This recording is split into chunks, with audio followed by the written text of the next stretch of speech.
All right, you are about to see a raw and uncut recording of a conversation I had with a former client and now friend, Luke. And Luke was and is an elder at his church, a missionary on college campuses, working also in corporate leadership and all of these varieties of roles. And he has a bunch of kids at home and a stay at home wife.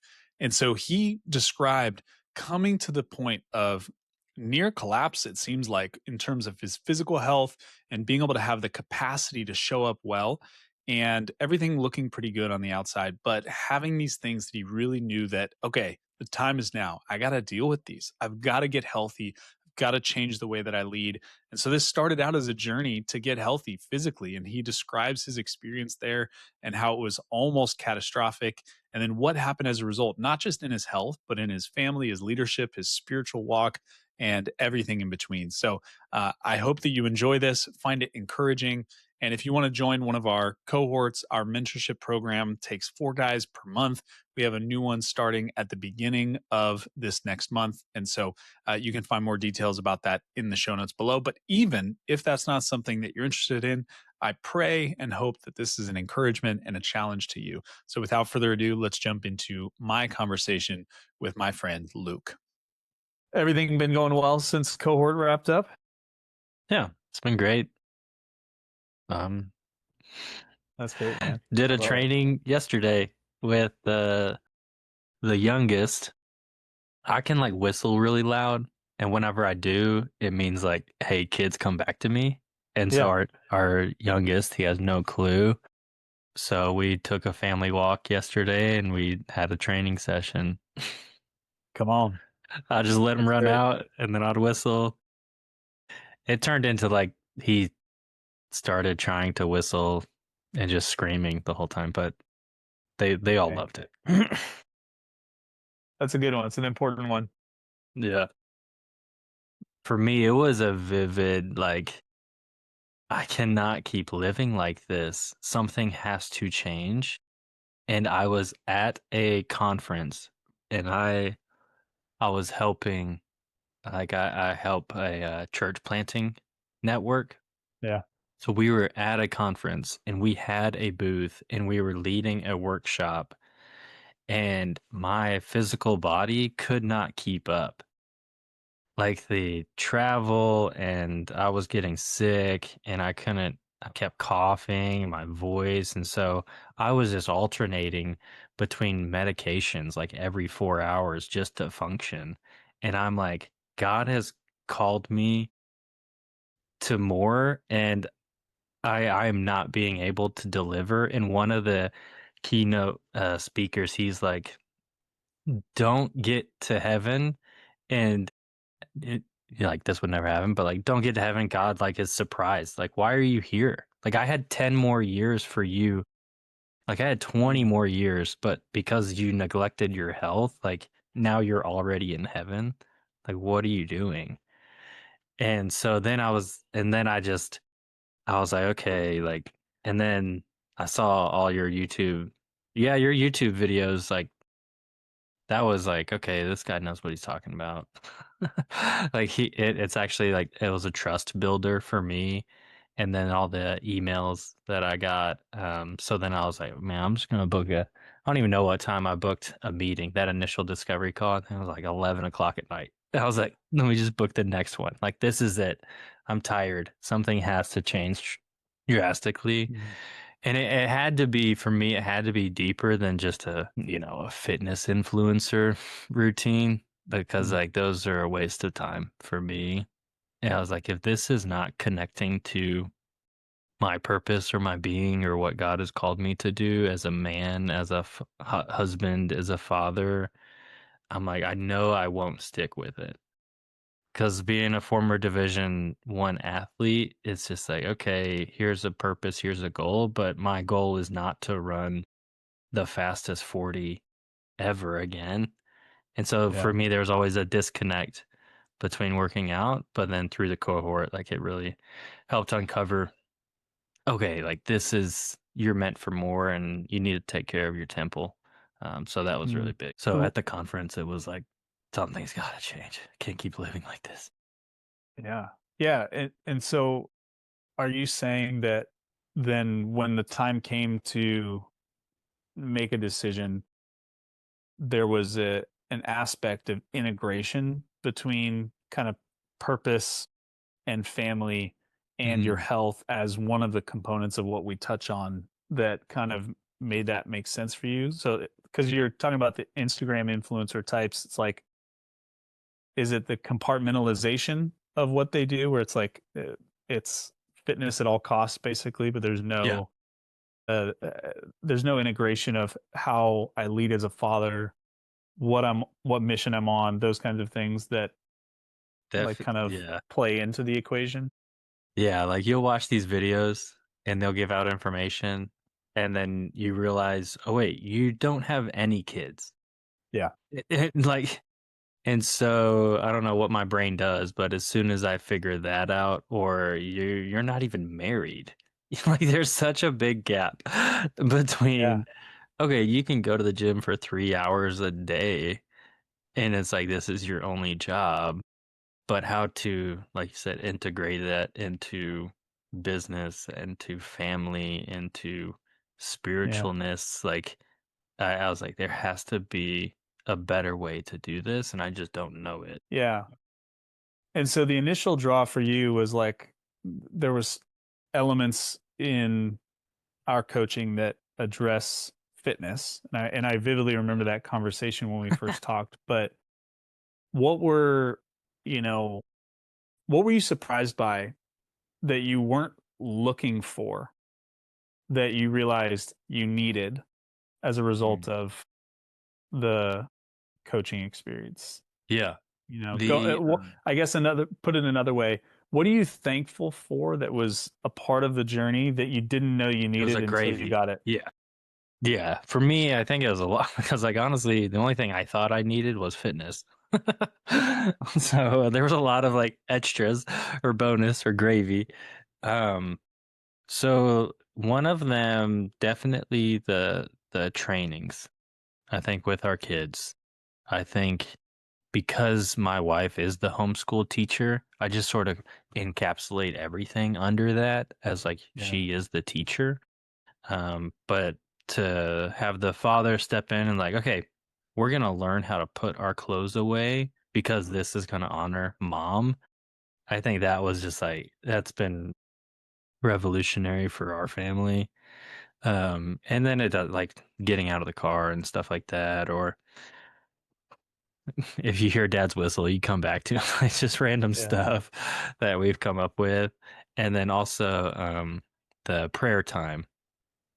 The prayer time for me, it was good to just get different prayer points throughout the day and how to incorporate my family into those prayer points throughout the day. Because that's something that I've never done before. It's always just been my prayer time in the morning. Yeah. But to have the midday stop, control your emotions, like where you are at reset, but then also, um, I mean, at this point now, my kids won't even let me have a night prayer without the popsicle sticks. Like, I think they're more obsessed with them than I am. Um, I love it. and we're going through elections right now, so it's like city elections. So we have to look up like, okay, who might be our mayor because we have Cookeville Yeah. mayor on there. So like the kids, they love it. Um, and so like the incorporation of the nightly prayer, that's been one of the things that, you know what, this is amazing. Like I didn't know that we were missing this or needed this, but now that we have it, it's like we're not gonna go back. So it's been Yeah. really cool to see. And then Well, and oh, go ahead. the last thing is the marriage, the weekly meeting, like just getting that all dialed in, same page, especially for the calendar, especially if we have like multiple different things because we lead the college chaplain. So it's like, okay, what do we have? Who's coming over? Getting all that. That's Yeah. been awesome. We love it. Well, yeah, because I mean, you guys are a high capacity couple. You Right. are building in lots of areas. Uh, college ministry, church planting. You're an elder now in the church. You are working vocationally and building software businesses, right? And so you have lots of different pieces to the puzzle. And naturally, a marriage that grows in vitality will happen as a result of a lot of Mm. logistical alignment and vision alignment and all of that stuff, but what what has come out of that for Mm. your marriage? Like, what does that feel like now as a couple to Yeah. have more vision and alignment and consistency? Like, Yeah. yeah, or maybe you could speak for just what you're hearing from your wife. Like, what's changed? Yeah, honestly, it's like we feel indestructible. Like we feel like we have a superpower. Honestly, I think the most telltale thing is like when we're out in public and we hear other couples talking and we just like look at each other like they need to have a weekly meeting. I don't know how to say it, but like maybe that's too judgmental. Um, but like when my wife looks at me and she's like, "Dude, you know what they need? They need just to meet weekly and get their calendars aligned, get what needs to go on in the house, like the key issue." Um, and so I think that has like a lot of layers underneath it to have my Yeah. wife give me that look.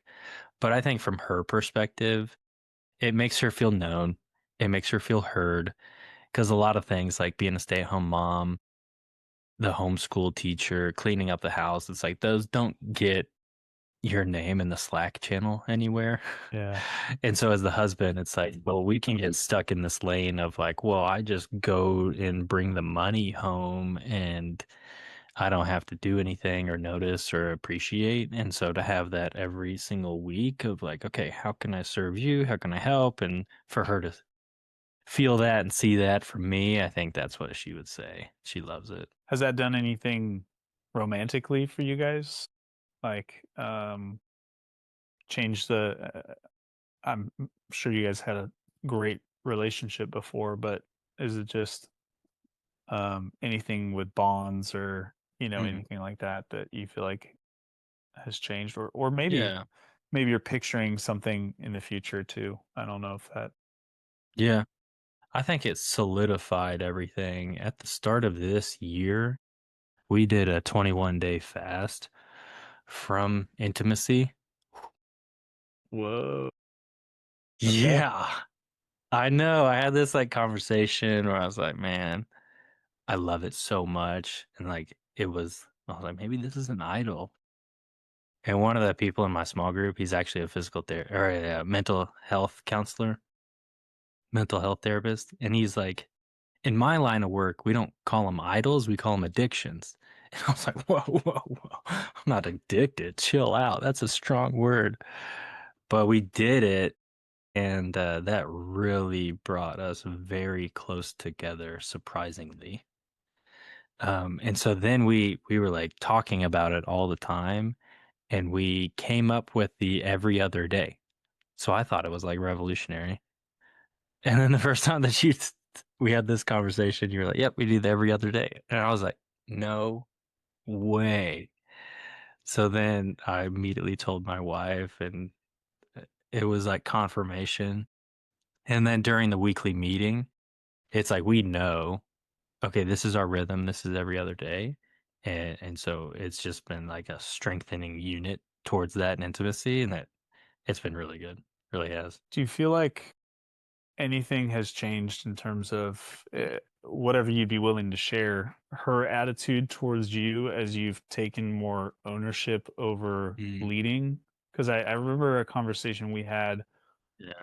about the perspective of CEO, COO, and how you were like, I'm just kind of passing everything off to her Yeah. versus like, we were, I think, talking primarily about discipleship with our kids, but you've obviously taken a much more active role in leading the family. Yeah. Has that done anything in terms of how she responds to you, or what that interaction looks like? She's responded, she would call it the growth mindset versus a fixed mindset, and she sees that because there's things where I'm like, forget it, I don't want to do it. Whether I'm tired or I don't think it's important or I don't know how. So, like you mentioned, the discipleship with the kids. It's like, okay, well, he's taking steps towards it, and he's making an effort, and especially with like practical things, like things around the house. It's like, Yeah. okay, well, I'm starting to knock things off the list, even if it takes me longer. But just having the growth mindset towards it, um, she would say that she sees that and making strides, which is going straight back to intimacy. She loves that. So I guess Great. it's yeah, I guess both people are winning here. Um, Yeah. but And when you say yeah, growth mindset, maybe unpack that more. What do you, just for someone that might be hearing yeah, this, it's what do you mean by that? yep, book Carol Dweck. It's called Mindset, and so former Stanford professor talks about, hey, we all have these type of mindsets where one is called a fixed mindset, where I can't develop, I can't change. God wired me like this. I can't Yeah. get any better. This is just who I am, and I cannot do anything. Versus the growth mindset, it's like, okay, I can't do this today, but I can work on it and hopefully achieve it tomorrow. So Mm. both of us being like education majors, we were taught this a lot in college Yeah. of like helping the student overcome their fixed mindset and turning it into a growth mindset. And so that's been, I think that's what she would say that she's seen in So me. what was it about the coaching experience that unlocked The more coaching growth experience mindset? You. would be the gap versus the gain, actually. So, like, the Mm. coaching experience that was, like, the biggest light bulb for me, because the growth mindset and fixed mindset is the starting point, but once you achieve something, then it's really difficult to continue to have the growth mindset whenever you're still only focused on the ideal or the dream. And you Mm. still, even though you had a growth mindset for a little bit, you still feel like a failure because you're Yeah, you're not there getting yet. beat down. Yes. And then it's like, okay, these like fixing stuff around the house or discipling your kids, whatever it is, there's, I guarantee there's somebody better than me out there in the world. And so it depends on who I'm comparing myself to. Same with the fitness, like going back to the whole reason. It's like, well, I was comparing myself to, my dream fitness or handyman or father, discipler, and it was just exhausting. I felt like a loser all the time or a failure, and Mm. so comparing it to the, uh, gain versus the gap, that's been absolute game changing for me, Mm. revolutionary. Yeah. Makes me I actually think just too, spoke like, on that. I spoke at church a couple weeks ago. I'll send you yeah, guys that picture. I made that picture for the yeah, sermon. yeah. Um, and one guy came up to me and was like, "Yeah, man, I love that book." And I was like, "I didn't even know it was a book. I heard it on a webinar." Chris told me about it. I was like, it was amazing. Yeah, I certainly wouldn't be the greatest proponent of the book because I've kind of taken that framework and kind of rebuilt it around what I believe is a biblical approach. Yeah. But Yeah, I yeah. just the terminology is and the visuals of it are really helpful to think about the gap versus the gain. Yeah. And am I measuring myself against an ideal out in the future that's constantly changing? Because my ideal picture of marriage at 12 is different than my ideal picture Yes. of marriage today. Yes. Um, so we want to aim for the ideals, but measure ourselves against the growth looking backwards. Because then, I mean, when you measure backwards, it's honest also.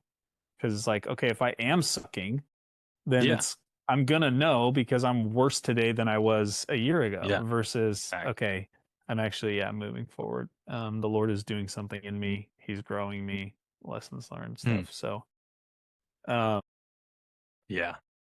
well, so was there a specific point along the 8 weeks together that you realized like, okay, this is actually disrupting something in you and changing you in a real way? Because I we had talked a lot about how much you love information and how you kind of get your kicks by getting more information and, never really Yeah. doing much with. At what point did you're like, oh, this is actually doing something in me that I didn't know it would really deliver on? I think something that was actually doing something in me was one of the renewal flows. I think like second week we had to do the renewal flow connected to our workout, and like why do I not want to work out? And I was comparing myself now to myself 15 years ago. And I had a bad injury in college. And so then I was like using that almost as an identity Yeah, of like, this is the injury that defines me. And so having the renewal flow, changing the mindset of like, no, it's not. How are you stewarding the body God gave you today? Like God didn't make a mistake. So I think that, even though it was information, but like it really transformed my mind on how I mm, approach working out. Absolutely. yeah, But as far as like everything else, I think having a group, like you don't want to be the one kid in class that doesn't do their homework. So that really helps. Where as opposed to if you just listen to a podcast or a YouTube video, nobody knows if you're going to do this or not. You have nobody to check into the next week. You have no accountability. So having the group, like even the popsicle sticks, you know, sending a picture that we did the popsicle sticks. And I think because of the group accountability, then it changed. Like we still do the popsicle sticks today. And it's been 2 yeah, months, you know? yeah.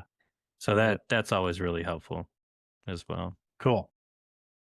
Well, I think the last question I would have for you maybe is if you were trying to, and maybe this is a part one and a part two question, if you were trying to describe this to somebody else, it's obviously there's a lot of components to it, right? Like you've named many, between household systems and interaction with your wife and discipleship and skill training with your kids and exercise and nutrition and mindset and heart transformation and all of these things, among other things, right? Like, so if you were to describe this to somebody in a couple sentences, what would you say it's like? Mm. And then I think part B of that would be like, what would you tell someone who's considering jumping into something like this Mm. with me?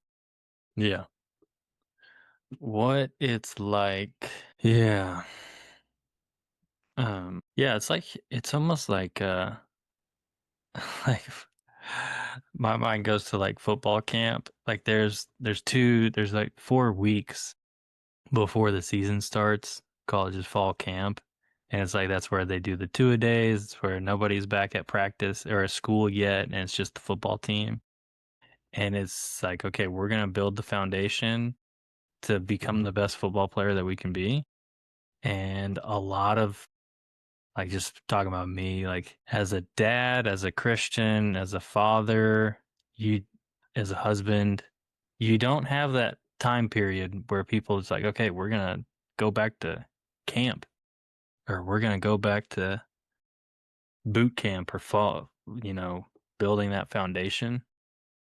So this is a time where it's like, okay, let's make sure that we are gonna be the best version of ourselves so that we can help our teammates and our families and the people around us.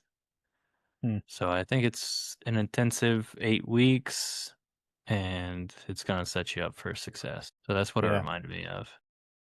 And then for the people that are considering it or why they should do it, um, yeah, I think our culture, I mean, if you're a Christian, I think our culture is just trying to remove this position, like the strong father figure Hmm. who is unashamed of the gospel, who is chasing after Jesus, who is fighting for his family, who is sacrificing himself, like Ephesians 5 type man, is being watered down everywhere you look in movies and culture and influencers, and so I think it's a pivotal season to develop and work on yourself to make sure that you have the right tools in your tool belt. Yeah, that's awesome. Yeah, yeah. What the visual that comes to mind is like having these, when we become fathers and we get married and all that stuff, we start building the walls, and Mm, we discover as we're living in the house that like some of the walls are pretty shaky, and this one's not square and this is off and all that, and the typical approach is like the books and the podcasts and all this stuff yeah, to like yeah, we gotta kind of reinforce the wall and shape this and all that, versus like, well, actually, because of what our fathers were given that they didn't give to us, and the fathers before them, like no one ever helped lay the foundation of what biblical fatherhood yeah, really looks like. yeah, And it's like that's the uncomfortable reality of that, is that the walls need to come down. You need to build the foundation, and you need to build the walls back on top of the right mm, foundation. And that's not always the most enjoyable process, but it's the most fruitful, and it's the one that you look back on when you're on your deathbed going, man, yeah, I'm so grateful that I finally took the time to do that. yeah, Um, Man, well, thank you for sharing your experience, and for being willing to um, tell others about kind of what of you walk course. through and what that looks like. And I really appreciate it. Yeah, it was great. Appreciate you, Chris. Thank you. Yeah. Um, So I don't know exactly how I'm going to use this. What I know is that I just uh, I have not done a good job at letting people share from their experience what the Mm, the coaching is like. And so I don't know if maybe this will go as a podcast episode, just short and sweet, where people can listen to the whole thing for 25 minutes, or if I'll clip, little pieces like question and answer kind of stuff, and share that with places. But you have my full um, permission. Green light. cool. Okay, cool. Yeah. That was going to be the next thing. So My kids will love seeing me on TV. yeah. Well, as I'm sitting here, I don't know if I'm going to do this, but as I'm sitting here, I was supposed to record a podcast episode today with a friend of mine, and the timing didn't work out. So I'm like, oh, I didn't plan a YouTube video for this week, so maybe this will be it. Maybe we'll just let people get a little, behind the scenes picture or something. I don't know. Maybe I'll trash that plan, but we'll see. But either way, I appreciate it. Super, Yeah. super grateful that you took the time, invested the time, the resources, and the energy to do it, and um, hopeful that you continue to follow through, and that a decade from now, it's just the Yeah. the exponential compounding interest that we talked about, right? So Yeah. Yeah. A slow quote that burn, stuck out but was like yeah, consistency beats intensity. And I feel like that's been my past 15 years. yeah, I'll go all in. I'll do the Daniel diet, you know? It's like, you're not going to do that for 30 years. One idiot. So, but we're doing it. It's been 3 months. We're still going. love it. Yeah. Great, man. So good. Yeah. All right, dude. Well, we're a little over. I'll let you run, but I appreciate it, and looking forward to continuing to hear from you as you have more wins that Yeah. compound. For sure. All right, man. All I'll right, see you, brother. Chris. See you, dude.